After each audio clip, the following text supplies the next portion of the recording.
शादीशुदा लोगों के लिए एक बड़ी सीख। पति ने पत्नी को किसी बात पर 3 थप्पड़ जड़ दिए। पत्नी ने इसके जवाब में अपना सैंडल पति की तरफ फेंका। सैंडल का एक सिरा पति के सिर को छूता हुआ निकल गया।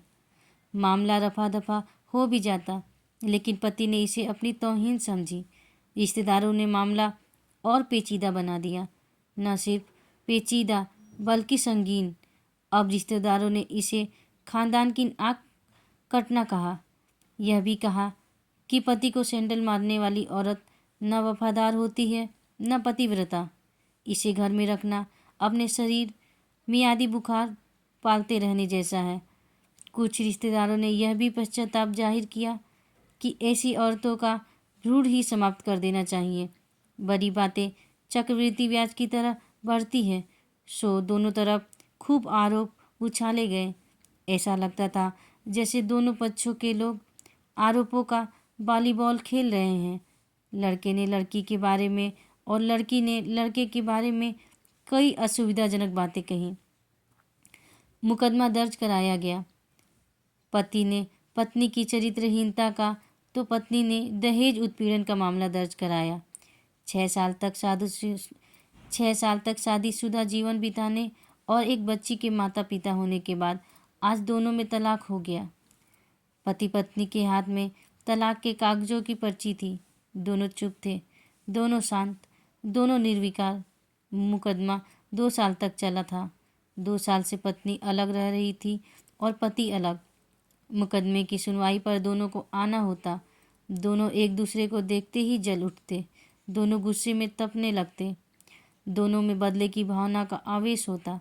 दोनों के साथ रिश्तेदार होते जिनकी हमदर्दियों में जरा जरा विस्फोट पदार्थ भी छुपा होता। लेकिन कुछ महीने पहले जब पति पत्नी कोर्ट में दाखिल होते तो एक दूसरे को देखकर मुंह फेर लेते, जैसे जानबूझकर एक दूसरे की उपेक्षा कर रहे हों।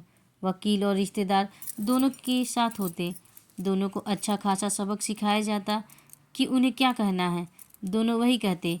कई बार दोनों के वक्तव्य बदलने लगते, वो फिर संभल जाते। अंत में वही हुआ जो सब चाहते थे, यानी तलाक।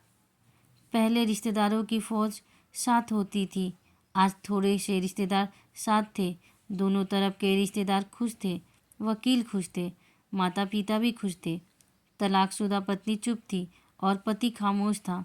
यह महज इत्तेफाकी था कि दोनों पक्षों के रिश्तेदार एक ही टी स्टॉल पर बैठे, कोल्ड ड्रिंक्स लिया। यह भी महज इत्तेफाकी था कि तलाकशुदा पति पत्नी एक ही मेज के आमने सामने जा बैठे। लकड़ी की बेंच और वो दोनों। कांग्रेचुलेसन, आप जो चाहते थे वही हुआ, स्त्री ने कहा। तुम्हें भी बधाई, तुमने भी तो तलाक देकर जीत हासिल की, पुरुष बोला। तलाक क्या जीत का प्रतीक होता है? स्त्री ने पूछा। तुम बताओ। पुरुष के पूछने पर स्त्री ने जवाब नहीं दिया। वो चुपचाप बैठी रही, फिर बोली, तुमने तो चरित्रहीन कहा था। अच्छा हुआ अब तुम्हारा चरित्रहीन स्त्री से पीछा छूटा। वो मेरी गलती थी, मुझे ऐसा नहीं कहना चाहिए था, पुरुष बोला। मैंने बहुत मानसिक तनाव झेला है। स्त्री की आवाज़ सपाट थी, न दुख न गुस्सा। जानता हूँ। पुरुष इसी हथियार से स्त्री पर वार करता है जो स्त्री के मन और आत्मा को लहूलुहान कर देता है। तुम बहुत अच्छी हो, मुझे तुम्हारे बारे में ऐसी गंदी बात नहीं कहनी चाहिए थी। मुझे बेहद अफसोस है, पुरुष ने कहा। स्त्री चुप रही। उसने एक बार पुरुष को देखा। कुछ पल चुप रहने के बाद पुरुष ने गहरी सांस ली और कहा, तुमने भी तो मुझे दहेज का लोभी कहा था। गलत कहा था, पुरुष की ओर देखती हुई स्त्री बोली। स्त्री कुछ देर चुप रही, फिर बोली, मैं कोई और आरोप लगाती, लेकिन नहीं। प्लास्टिक के कप से चाय आ गई। स्त्री ने चाय उठाई। चाय जरा सी छलकी। गर्म चाय स्त्री के हाथ पर गिरी। शी की आवाज़ निकली। पुरुष के गले में उसी क्षण ओह की आवाज़ निकली। स्त्री ने पुरुष को देखा। पुरुष स्त्री को देखे जा रहा था। तुम्हारा कमर दर्द कैसा है? पति पूछ पड़ा। ऐसा ही है, कभी पेनिसिलिन तो कभी लंबी फ्लेम। स्त्री ने बात खत्म करनी चाहिए। तुम एक्सरसाइज भी तो नहीं करती, पुरुष ने कहा। तो स्त्री ने फीकी हंसी हंस दी। तुम्हारे अस्थमा की क्या कंडीशन है? फिर अटैक तो नहीं पड़े? स्त्री ने पूछा। डॉक्टर सूरी ने स्टेन मेंटल स्ट्रेस कम करने को कहा है, पुरुष ने जानकारी दी। स्त्री ने पुरुष को देखा, देखती रही एकटक, जैसे पुरुष के चेहरे पर छपी तनाव को पढ़ रही हो। इन्हेलर तो लेते रहते हो ना? स्त्री पुरुष के चेहरे से नजरें हटाई और पूछा। हाँ, लेता रहता हूँ, आज लाना याद नहीं रहा, पुरुष ने कहा। तभी तुम्हारी सांस उखड़ी सी है, स्त्री ने हमदर्द लहजे में कहा। हाँ, कुछ इस वजह से और कुछ, पुरुष कहते कहते रुक गया। कुछ कुछ तनाव के कारण, स्त्री ने बात पूरी की। पुरुष कुछ सोचता रहा, फिर बोला, तुम्हें 4 लाख रुपए देने हैं और 6,000 रुपये महीने भी। हाँ, फिर? स्त्री ने पूछा। वसुंधरा में फ्लैट है, तुम्हें तो पता है, मैं उसे तुम्हारे नाम कर देता हूँ। 4 लाख रुपए फिलहाल मेरे पास नहीं है, पुरुष ने अपने मन की बात कही। वसुंधरा वाले फ्लैट की कीमत तो 20 लाख रुपए होगी। मुझे सिर्फ 4 लाख रुपए चाहिए, स्त्री ने स्पष्ट किया। बिटिया बड़ी होगी, 100 खर्च होते हैं, पुरुष ने कहा। वो तो तुम मुझे 6,000 रुपये महीने देते रहोगे, स्त्री बोली। हाँ, जरूर दूंगा, पुरुष ने उत्तर दिया। 4 लाख अगर तुम्हारे पास नहीं है तो मुझे मत देना, स्त्री ने कहा। उसके स्वर में पुराने संबंधों की गर्द थी। पुरुष उसका चेहरा देखता रहा। कितनी सहृदय और कितनी सुंदर लग रही थी सामने बैठी हुई स्त्री, जो कभी उसकी पत्नी हुआ करती थी।